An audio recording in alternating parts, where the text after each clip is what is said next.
What if I told you the billion-dollar idea you've been searching for is hiding in something you do every single morning?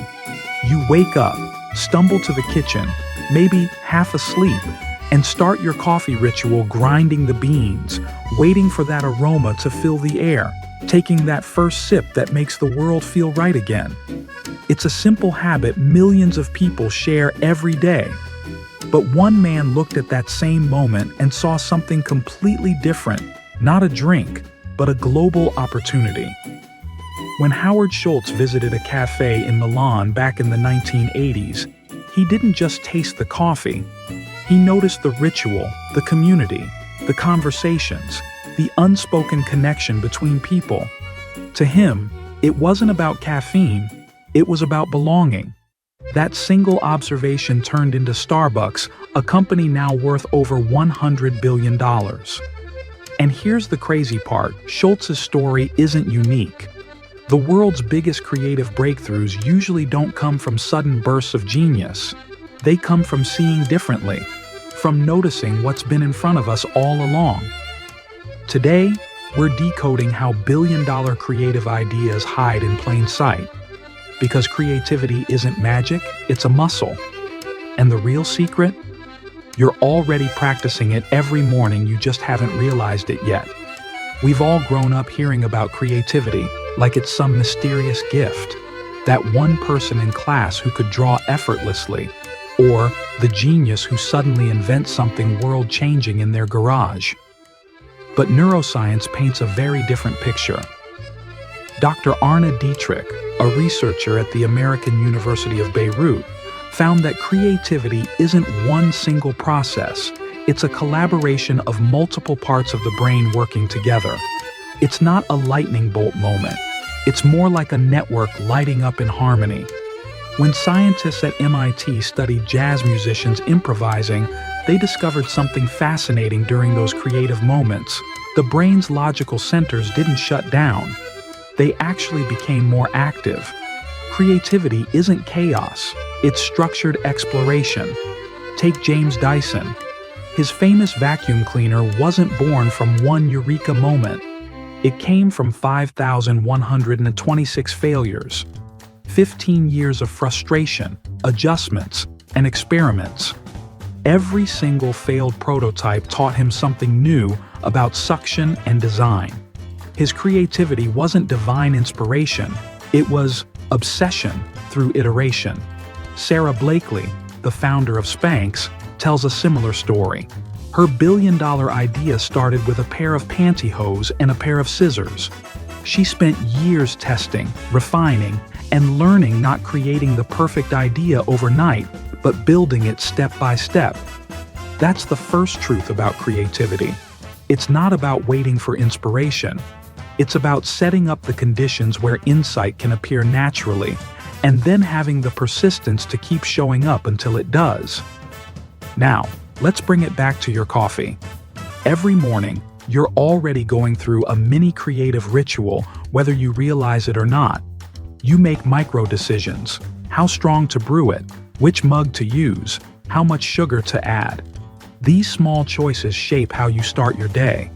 For creative thinkers, these routines become triggers. Maya Angelou, for example, had a ritual before writing.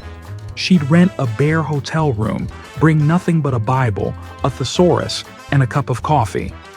That first sip wasn't caffeine, it was her way of signaling, it's time to create. But the key isn't the ritual itself, it's what it represents. It's about paying attention to the ordinary. Because buried in the ordinary are the insights that lead to extraordinary innovation. Think about Schultz again. What he saw in Italy wasn't just espresso. It was the social glue, a third place between home and work. That question, why doesn't this exist in America, became the seed of Starbucks' global empire.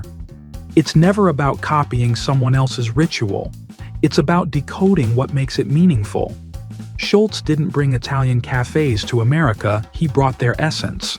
The feeling of slowing down, of being known, of connecting. Creativity thrives in that kind of observation. And then comes the paradox: creativity actually needs limitations. When Twitter restricted users to 140 characters, it didn't kill expression. It sparked a new language: hashtags, memes, concise storytelling. The limit forced innovation. Even your brain follows this pattern. Some of your most creative thoughts happen when you're not even trying, like in the shower or during a walk. Psychologists call this incubation. When your mind relaxes, it starts connecting dots subconsciously. Lin-Manuel Miranda got the idea for Hamilton while reading a biography on vacation. He wasn't searching for a musical. His brain just made the leap when it was free to wander. That's why the next time you're zoning out with your coffee, don't feel guilty. You're not wasting time, you're training your creative mind. Now let's look at creativity in action, where it actually changes the course of entire industries. Instead of fighting harder, CEO Reed Hastings reframed the question: what if the DVD itself is the problem? That single shift, seeing the obstacle as the opportunity, led them to pioneer streaming long before the technology was ready. They didn't just solve a business issue, they solved the right problem. When Airbnb was broke in 2008, its founders sold novelty cereal boxes, Obama O's, and Captain McCain's. Sounds absurd, right? But those boxes told them something crucial. People love experiences that feel personal and clever. That same insight became the foundation of Airbnb's entire model, not just renting rooms, but creating unique human connections. Or take Impossible Foods. Instead of trying to mimic meat, founder Pat Brown studied what actually makes meat taste like meat and discovered the same molecule, heme, existed in plants. That realization didn't come from cooking, it came from biology. Creativity often happens when you stop thinking like your industry expects you to. See the pattern? Creative problem solving doesn't come from asking, how can we make this better? It comes from asking, what if we didn't have to do this at all? That same principle applies to marketing. Some of the most iconic campaigns weren't about clever slogans, they were about deep human understanding. Michael Dubin, the founder of Dollar Shave Club, made a simple, low-budget video that went viral. But what he really did was flip a cultural narrative. Gillette had convinced people that expensive meant better. Dubin made cheap cool. He didn't just sell razors, he sold rebellion against overpaying. Banksy did something similar in the art world. When his Girl with Balloon shredded itself moments after selling for over $1 million, people thought it was vandalism. In reality, it was performance art, a commentary on how art's value often depends on hype. The shredded piece became even more valuable, proving his point perfectly. Then there's Patagonia. On Black Friday, when every brand screamed, "Buy now," they ran an ad saying, "Don't buy this jacket." Their sales increased by 30%. That's not reverse psychology, that's alignment. They understood that their audience didn't want more stuff. They wanted meaning. The best marketing doesn't change what people want, it helps them express it. Entrepreneurial creativity is another level entirely. It's not about art, it's about patterns. It's spotting the invisible connections that everyone else ignores. Travis Kalanick and Garrett Camp didn't plan to start a global transportation revolution. They just couldn't get a taxi in San Francisco and thought, what if ordering a ride was as easy as ordering pizza? That small frustration turned into Uber, an entire shift in urban mobility. Sarah Blakely built Spanx the same way. She didn't invent shapewear, she noticed women's frustration while shopping. She stood in stores, observing real behavior. That's creativity grounded in empathy, not ego. Warby Parker did it too. They questioned why glasses cost hundreds when materials cost only a few dollars. Their insight wasn't about lenses or frames, it was about the monopoly behind them. By breaking that, they built a billion-dollar brand. And then came TikTok. Its parent company, ByteDance, didn't just make another social app, they changed how people discover content. Instead of following friends, users followed interests. That small tweak unlocked a new universe of creativity and gave millions of ordinary people a platform. Every one of these ideas came from the same place, looking at what already exists and asking, does it have to be this way? Now let's talk design, where creativity meets function. The iPhone wasn't revolutionary just because of its touchscreen. The real leap was removing the physical keyboard altogether. Apple's designers realized the keyboard limited what a phone could be. By subtracting it, they unlocked infinite possibilities. That's creative simplicity. James Dyson's vacuum? Same story. He was inspired by an industrial cyclone separator he saw in a sawmill, a machine that spun air to separate wood dust. He thought, why not use that same principle for cleaning carpets? One idea, borrowed from a completely different world, reshaped home technology. Elon Musk used this kind of thinking with Tesla. He didn't start by asking, how do we make a better car?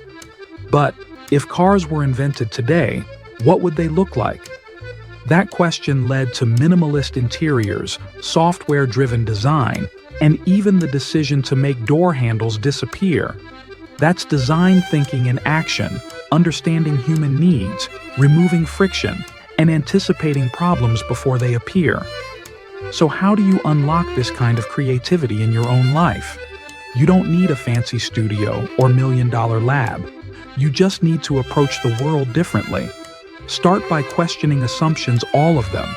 Ask, why does it have to be this way? About everything from your morning routine to how your industry operates. That's how Howard Schultz reinvented coffee culture.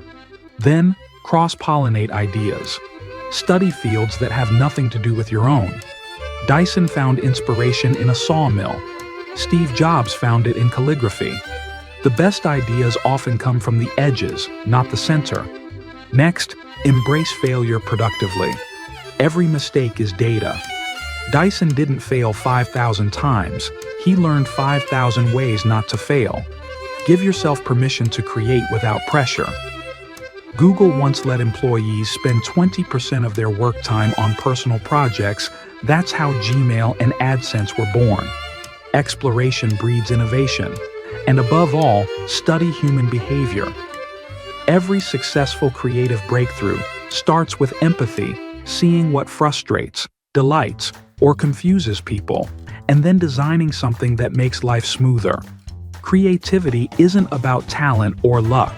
It's a mindset, a daily practice of observing, questioning, and connecting.